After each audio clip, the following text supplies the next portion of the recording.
Have you ever been told that your pain has a purpose because it is part of God's plan, and that enduring it quietly is what makes you spiritual?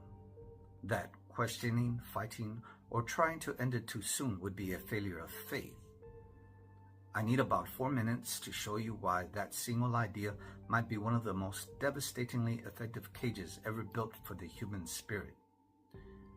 Pain, exhaustion, despair, the slow crush of circumstances that never seem to get better. Physiologically and psychologically, these are signals. They are your deeper self screaming, "This is wrong. Change it. Leave. Fight. Heal."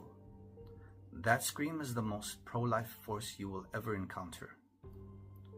It is the opposite of death. It is the voice that wants you more alive. Now, imagine a doctrine that walks up and says, "Shh. That scream is actually God speaking. That scream is holy. Accept it. Carry it. Offer it up." That is the moment the signal gets overwritten by the sermon. Here's the trick, and it is brutal in its elegance. Take ordinary, changeable human suffering. Declare that it is mysterious, purposeful, and personally authored by God. Make acceptance of it the highest form of love and obedience.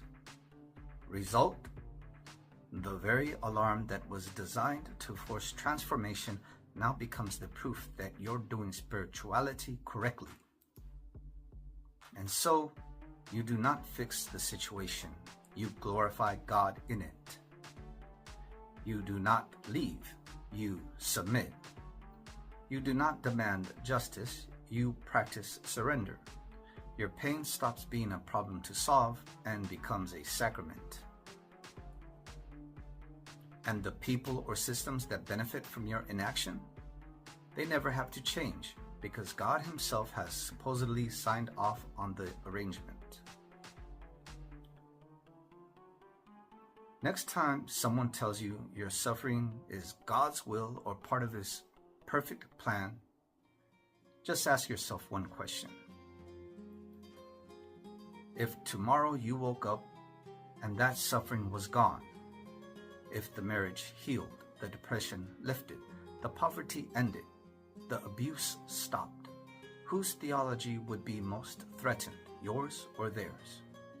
Because a theology that only works when you keep hurting is not a theology at all. It is a tranquilizer dart labeled divine.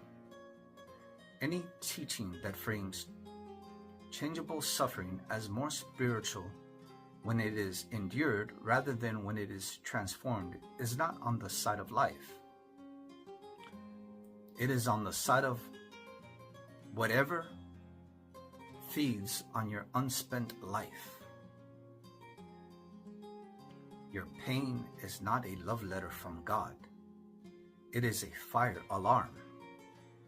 You were never meant to worship the smoke. You were meant to open the damned door and walk out.